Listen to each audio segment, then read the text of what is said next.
492장 찬송을 부르시겠습니다. 492장 찬송을 다 함께 부르시겠습니다.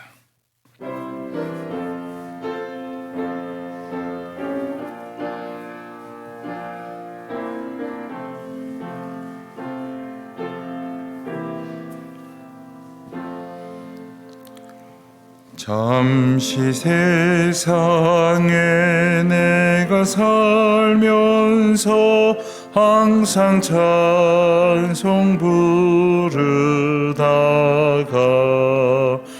날이 저물어 오라 하시면 영광 중에 나가리. 열린 천국 문 내가 들어가 세상 짐을 내려놓고 빛난 면류관 받아 쓰고서 주와 함께 길이 살리.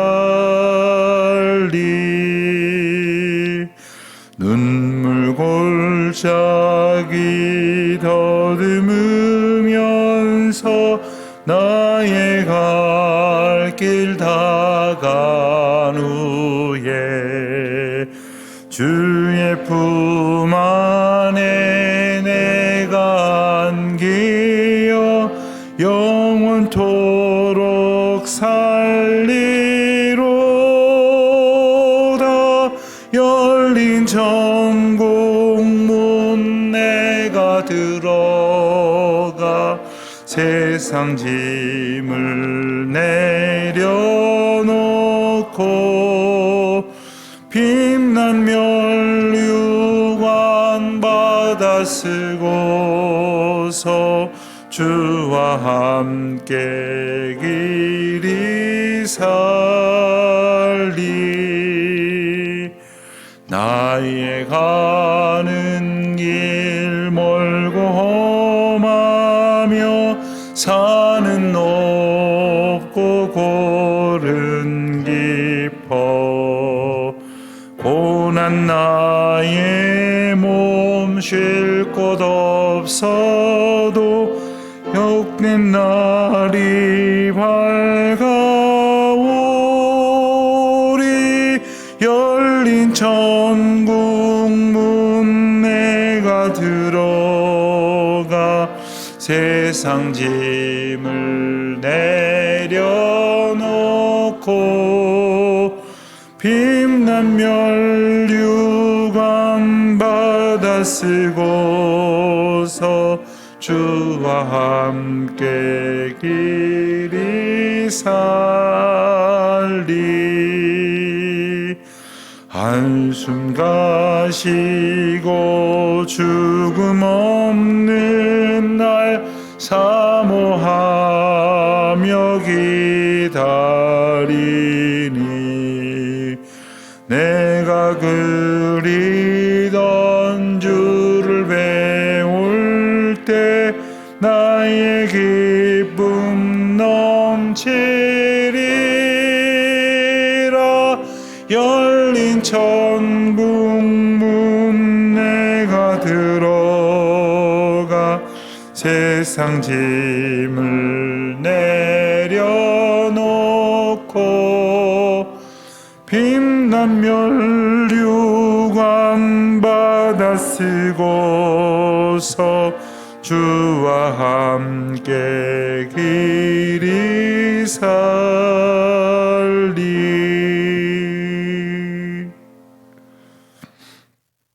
기도하시겠습니다. 하나님 아버지, 주님의 사랑과 그 크신 은혜를 인하여 이 아침 다시금 감사와 찬송과 영광을 주님께 올립니다. 저희가 이 세상을 살아가면서 언제나 하나님의 은혜 가운데 산다고 말을 하지만 돌아보니 언제나 저희의 생각이 기준이 되어서 조금만 불안해도 탄식하고 좌절하고 낭망하며 살다가 또 조금만 무엇이 이루어졌다고 생각하면 한없이 교만해지는 어리석은 인생들이었습니다. 하나님, 저희가 이 세상을 오직 하나님께서 생각하게 하시는 것들을 생각하며 살게 하시고, 보라 하시는 대로 보고, 들으라 하시는 대로 듣고, 말하라 하시는 대로 말하며 살아가는 주님의 참된 자녀의 삶, 또 예수 그리스도의 온전한 제자의 삶을 살아갈 수 있도록 오늘도 은혜와 긍휼을 베풀어 주시기를 간절히 바라고 기도하옵나이다.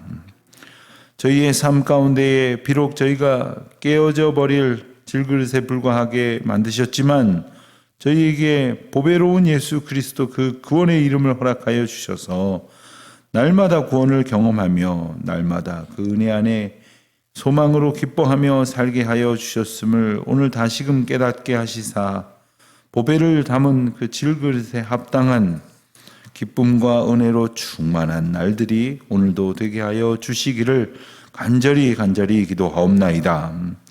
하나님, 저희가 주님께서 저희들을 다시 살리시고 또한 오직 하나님의 은혜 가운데에 붙으실 것을 약속받은 인생들임을 기억하고 그 은혜 가운데에 오늘도 합당한 믿음의 고백으로 살게 하여 주시기를 기도드립니다.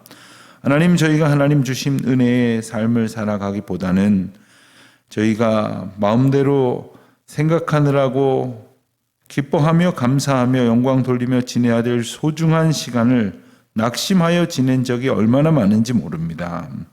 그리하여 하나님께 영광을 돌리며 또 주님께서 주신 은혜로 감사하며 살아가야 할 귀한 시간들을 허비하여 버렸습니다. 하나님, 오늘도 저희들 다시금 하나님의 말씀을 의지하고 주의 인도하심 앞에 겸손히 서기를 구할 때에 주님이 끄시는 그 은혜의 자리로 온전히 걸어가게 하여 주시옵소서. 아버지 하나님, 오늘도 하나님의 말씀 붙들기를 원합니다. 이 말씀 한 절 한 절이 저희를 향한 구원의 약속임을 마음에 새기고 또 이 말씀 붙들고 오직 주님께서 걷게 하시는 그 길로 믿음으로 말미암아 살아가는 주의 자녀들 되게 하여 주시옵소서. 하나님, 오늘도 하나님의 말씀을 붙들고 하나님께서 허락하신 그 삶의 자리로 나아가는 주의 백성들, 불안과 염려가 있다면 성령 충만함으로 이기게 하시고 또 허탄한 생각들이 있다면 주의 권능으로 물리쳐 주시고 또 주님의 은혜의 약속을 저희들이 마음에 굳게 붙들고 이 하루를 살게 하여 주시옵소서. 하나님, 우리 연로하신 어르신들, 병약한 성도님들, 또 특별히 이 코로나로 인하여 다시금 염려하는 가운데 있는 모든 주의 권속들에게 하나님의 평강, 위로부터 주시는 하나님의 은혜와 자유를 오늘 마음껏 경험하는 복된 하루가 되게 하여 주시옵소서. 해외에 있는 많은 교우들, 지방에 있는 교우들, 또 군문에 나가 있는 우리 자녀들과 유학 중에 있는 우리 젊은이들, 주님의 은혜 가운데에 한 사람 한 사람 안보하여 주시옵시고 들려오는 소식이 복되고 또 하나님께 영광을 돌릴 만한 아름답고 귀한 소식만 있는 줄 저희들이 깨닫게 하여 주시옵시사. 어려운 중에도 이기게 하시고 더 특별히 환난 가운데에 주님이 베푸시는 은혜를 저희 모두가 확실히 붙들고 이 남은 평생의 삶을 감사함으로 살아갈 수 있는 시작이 되게 하여 주시옵소서. 하나님, 우리 자녀들 하나님의 은혜 가운데 오늘도 그 믿음의 길을 걷도록 지켜주시기를 원합니다. 저희가 부족하지만 믿음의 길을 앞서 걸어갈 때에 우리 주님 도우시는 은혜를 맛보게 하여 주시옵소서. 감사드리오며 우리 주 예수 그리스도의 이름으로 기도하옵나이다. 아멘. 고린도후서 4장 말씀을 보겠습니다. 고린도후서 4장 13절로 18절까지의 말씀 우리 다 같이 한 목소리로 봉독하겠습니다. 고린도후서 4장 13절로 18절까지 말씀입니다. 기록된 바 내가 믿었으므로 말하였다 한 것 같이 우리가 같은 믿음의 마음을 가졌으니 우리도 믿었으므로 또한 말하노라. 주 예수를 다시 살리시니가 너희와 함께 그 앞에 서게 하실 줄을 아노라. 이는 모든 것이 너희를 위함이니 많은 사람의 감사로 말미암아 은혜가 더하여 넘쳐서 하나님께 영광을 돌리게 하려 함이라. 우리의 겉사람은 낡아지나 우리의 속사람은 날로 새로워지도다. 우리가 잠시 받는 환난에 경한 것이 지극히 크고 영원한 영광에 중한 것을 우리에게 이루게 함이니 우리가 주목하는 것은 보이지 않는 것이니 보이는 것은 잠깐이요 보이지 않는 것은 영원함이라. 아멘. 우리가 어제 말씀 가운데에서 우리 인생을 묘사하시기를 보배를 담은 질그릇이다. 우리가 보배를 질그릇 같은 인생에 갖도록 하나님께서 은혜를 베푸셨다. 그리고 이 큰 능력은 하나님께 있고 우리에게 있지 아니하다 하는 말씀을 우리가 마음에 새기게 되었습니다. 우리가 능력 있기를 바랍니다만 우리 자신이 가진 능력이 얼마나 되겠습니까? 인간이 얼마나 연약한 존재입니까? 정말 언제 어디서 벌어질지 모를 예기치 못한 사건과 사고에 속절없이 무너지고 그리고 허망한 그러한 끝을 볼 수밖에 없는 인생의 유한함을 우리에게 깨우쳐 알게 하여 주시는 것은 무한하신 하나님을 향한 온전한 믿음의 태도를 갖도록 살게 하시기 위함입니다. 그런데 우리에게 그 연약한 질그릇으로 살게 하여 주신 은혜, 그 가운데 하나님께서 보배를 주신 그 은총을 입은 자로 우리는 어떻게 살아가야 하는가, 오늘 말씀을 통해서 크게 두 가지 주제를 마음에 새길 수 있기를 바랍니다.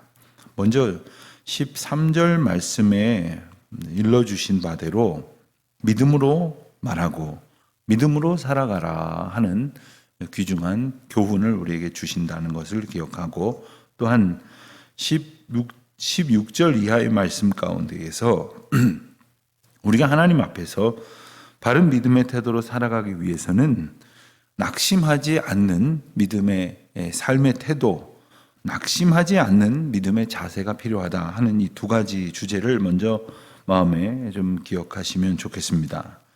먼저 13절 말씀 다시 보면 기록된 바 내가 믿었으므로 말하였다 이렇게 말씀하시는데, 이것은 시편 116편 10절 말씀을 이제 축약하여 인용한 말씀입니다. 시편 116편 10절 말씀을 보면 내가 크게 고통을 당하였다고 말할 때에도 나는 믿었도다.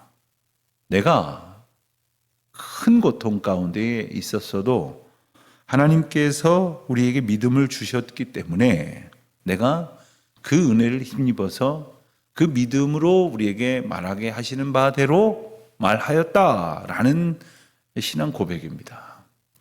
여러분, 우리가 어떨 때는 내가 왜 그런 행동을 했을까? 내가 왜 그런 말을 했을까? 후회할 때가 있습니다. 그러면서 하는 말이 내가 미쳤었나 봐. 내가 왜 그렇게 말을 했을까? 내가 왜 그렇게 행동을 했을까? 그 순간 그 어떤 영향이 나의 신앙을 아주 무력화시키고 또 나의 이성마저도, 나의 합리적인 평상시의 사고와 생각마저도 멈추게 만들고 그 어떤 나를 향한 영향이 나를 움직여버렸다는 거예요. 그것이 혹시 분노였든지, 그것이 혹시 좌절이었든지, 극도의 흥분이었던 것이든지, 그것이 나를 말하게 했었다 하는 그러한 결과를 우리는 그렇게 말하곤 합니다. 그러나 13절에서 우리가 보는 것처럼 우리가 믿었으므로 또한 말하노라, 이 말은 우리가 믿은 바대로 말한다라는 말입니다. 믿은 바대로 말한다라는 동사에서는 단지 말하는 것, 입으로 말하는 행동뿐만 아니라 우리가 입으로 말하는 것, 손으로 행동하는 것, 발로 걸어가는 것, 우리가 삶으로 살아가는 것, 우리가 생각하고 행동하는 그 모든 것이 믿음으로부터 기반해야 된다. 즉 믿음을 주신 하나님의 은혜를 따라 살아가야 하는 것이다 하는 그 인생관, 그리고 인생이 살아가야 할 가치관을 지금 바울이 일러주고 있는 것입니다. 우리가 믿노라 하고 신앙 고백하지 않습니까? 우리가 예배 시간에 사도신경으로 신앙을 고백하기도 하고 또 우리가 기도할 때도 하나님 앞에 우리의 믿음을 고백하면서 간구하지 않습니까?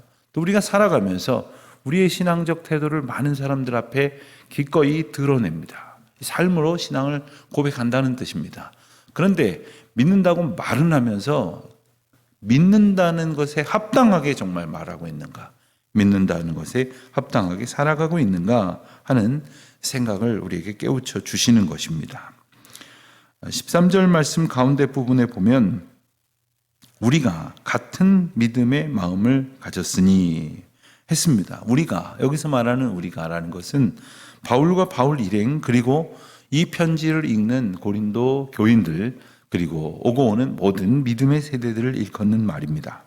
같은 믿음을 가졌다. 여기서 같은 믿음의 마음이라고 표현된 이 마음이라는 원어는 그 푸뉴마라는 단어가 사용이 되었는데 이 푸뉴마라는 단어는 다른 곳에서는 주로 성령이라고 번역이 되었습니다. 다시 말하면 같은 믿음의 성령을 가졌다라는 뜻입니다. 그러니까 우리가 같은 생각을 잠깐 했다라든가 나하고 마음이 맞네.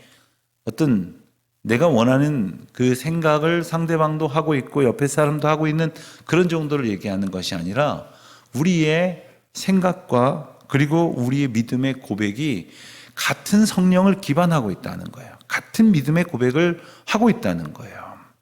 여러분, 사람들이 모여 있는 곳에 같은 것으로 모여져 있는 것에 열광하는 사람들이 있습니다. 그래서 동창생 보면, 고향 사람 보면, 그리고 동문이라든가 혹은 자기와 특별히 엮여지는 그 많은 인연들을 보면 거기에 이렇게 집착하며 살아가는 사람들이 많이 있습니다. 서울 장안에도 보면 지금이 어느 시대입니까? 그리고 많은 사람들이 고향 떠나서 이리저리 흩어지고 뒤섞여 산 지가 수십 년이 지난 참으로 일찍이 보지 못했던 근대화된 그런 세상 속에 우리가 살아가고 있는데도 어느 교회 가면은 충청도 사람들만 잔뜩 모여 있고 또 어느 교회 가면은 경상도 사람들만, 전라도 사람들만, 이북 사람들만 잔뜩 모여 있는 그런 교회들이 참 제법 많습니다. 참 흥미롭게 생각이 들 때가 있습니다.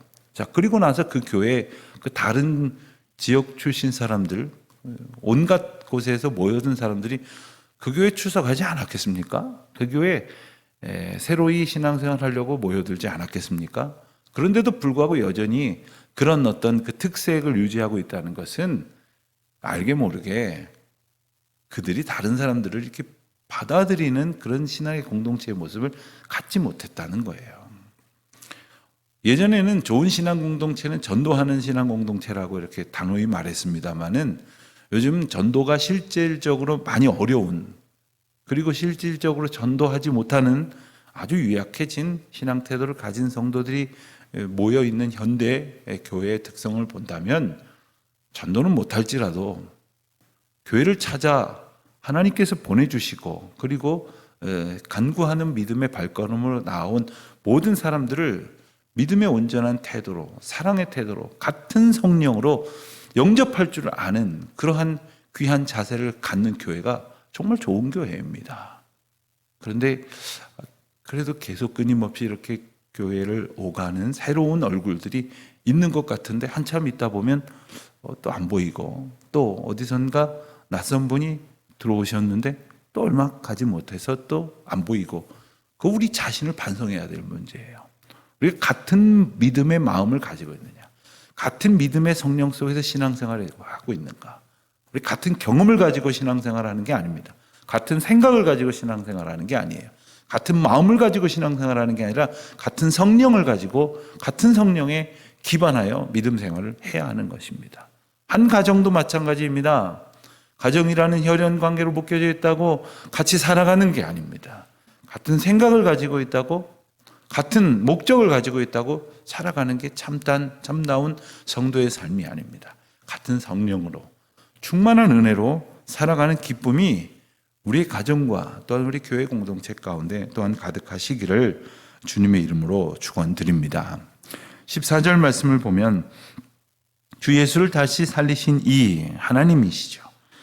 하나님께서 예수와 함께 우리도 다시 살리사 그렇습니다. 하나님께서 우리에게 약속하신 정말 놀라운 은혜의 약속은 예수 그리스도를 다시 살리신 것처럼 우리도 마지막 날에 하나님께서 다시 살리실 것이라고 말씀을 하셨습니다. 그 구원의 은혜, 그 부활의 약속이 우리를 향하여 주신 하나님의 은총의 예비됨임을 우리가 알도록 하시는 말씀입니다. 그래서 너희와 함께 그 앞에 서게 하실 줄을 아노라. 그 앞에 서게 하시다라는 이 단어가 그 앞에 서게 하실 이 단어가 한 히브리어로는 헬라어로는 한 단어인데 이게 바로 마지막 때에 하나님의 백성을 당신 앞에 서게 하신다는 의미로 사용된 단어가 오늘 이 본문에서도 반복되었습니다. 여러분 우리가 하나님 앞에 서게 되기를 또 설 것입니다. 설 수 있는 믿음 이런 우리가 선다라고 생각을 할 때가 많지만 분명히 알아야 할 것은 우리를 하나님 앞에 그리고 하나님의 구원의 은혜 앞에 서게 하시는 분은 하나님이십니다. 그리고 그 은혜를 우리에게 허락하신다는 거예요. 그러니까 날마다 그 은혜를 입고 그 은혜에 합당하게 살 수 있도록 하나님만을 바라보는 믿음의 태도. 오늘도 내가 결단해서 내가 그 앞에 서야지. 우리가 어떻게 그 앞에 설 수 있는 존재이겠습니까? 그 앞에 서게 하시는 하나님의 은혜를 경험할 수 있는 하루하루가 되시기를 바랍니다. 15절 말씀을 보면 이는 모든 것이 너희를 위함이니 그렇습니다. 이 바울이 그의 사역의 모든 어떤 궁극적인 동기 중에 하나를 15절 말씀에서 고백을 합니다. 그것은 바로 너희를 위함이다 하는 고백입니다. 바울은 두 가지 그 사역의 그 동기를 가지고 있다고 그의 서신을 통해서 축약하여 말합니다. 하나님은 우리가 너무나 잘 아는 대로 하나님의 영광을 위하여 하나님께서 맡기신 일을 감당한다 하는 바울의 고백입니다. 특별히 고린도전서 10장 31절 말씀을 보면 그런즉 너희가 먹든지 마시든지 무엇을 하든지 하나님의 영광을 위하여 하라. 이런 권면을 봅니다. 그리고 또 한 가지 오늘 말씀처럼 모든 것이 너희를 위함이니 모든 것이 하나님께서 허락하여 주신 그 모든 사명의 자리에서 만날 이들 상대방을 위한 것인 그 자기 사역의 동기 가운데 하나를 오늘 고백하고 있는 겁니다. 오늘 우리가 하나님께서 맡겨주신 삶의 자리에서 하나님께 영광을 돌리고 그리고 하나님께 영광을 돌리는 나에게 주신 그 은혜 하나님께 영광을 돌릴 수 있다고 하는 것이 얼마나 큰 은혜입니까? 오늘도 많은 사람들이 세상에서 성취를 얻습니다. 돈도 벌고 성공도 하고 그리고 원하는 것을 얻는 노력 끝에 그것을 정말 얻습니다. 그러나 그것 가지고 기껏 자기 혼자 배불리고 자기 혼자 잘났다고 생각을 하는 사람이 있는 반면에 내가 이렇게 이런 좋은 결과를 얻은 것은 우리 부모님 덕분이고 내 아내 덕분이고 내 남편 덕분이고 우리 자녀들 덕분이고 내 주변에 있는 소중한 사람들 덕분입니다. 이 정도 좀 낫죠. 그래도 다른 사람들과 함께 기뻐할 수 있으니 말입니다. 그러나 우리에게는 하나님께서 이 모든 것을 통하여 하나님께 영광을 돌리고 그 하나님께 영광을 돌리는 그것을 통하여 많은 사람들에게 그 은혜를 나눌 수 있도록 하게 하시는 귀한 삶의 동기를 주셨다는 거예요. 바울은 그것을 내가 붙들 소중한 동기임을 이 본문을 통해서 이렇게 알게 하고 있는 겁니다. 16절로부터 18절까지 말씀에서는 바울이 증거하고 있는 우리 인생이 살아가야 할 두 번째 태도인 낙심하지 않는 것에 대해서 조금 더 자세히 말씀을 하십니다. 낙심하지 않는 사람은 없습니다. 그런데 정말로 낙심해야 될 것이 사실 있습니다. 그러나 그것에 낙심하지 아니하고 오히려 낙심하지 말아야 될 것을 보면서 낙심하고 있다는 거예요. 정말로 낙심해야 될 것은 나중에 다른 본문에서 한번 살펴볼 기회가 있기 때문에 오늘 우리가 살펴보기를 원하는 것은 우리가 낙심하지 않아야 되는 그 이유 중에 세 가지를 각절을 통해서 살펴보겠습니다.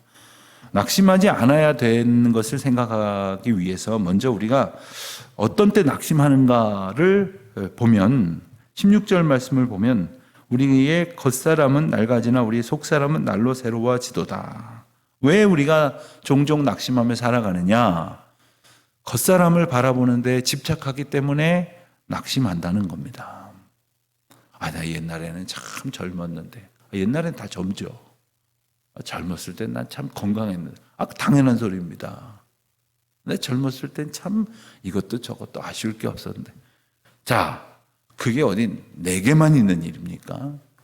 누구에게나 있는 일입니다. 이것은 다시 말하면 하나님의 창조의 원리입니다. 그런데 사람들은요, 누구나 다 그렇답니다.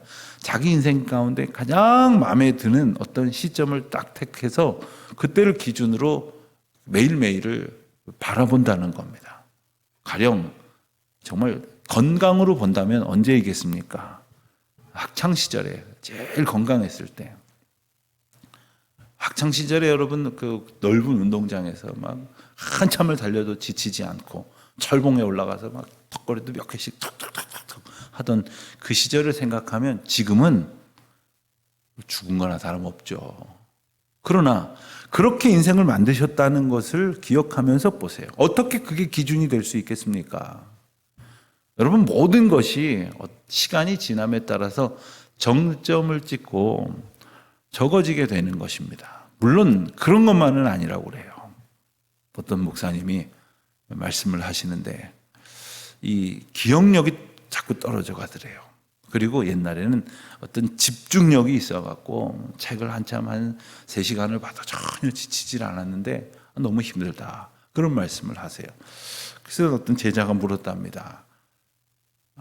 아니, 그러면 좋아진 것은 절대 없습니까?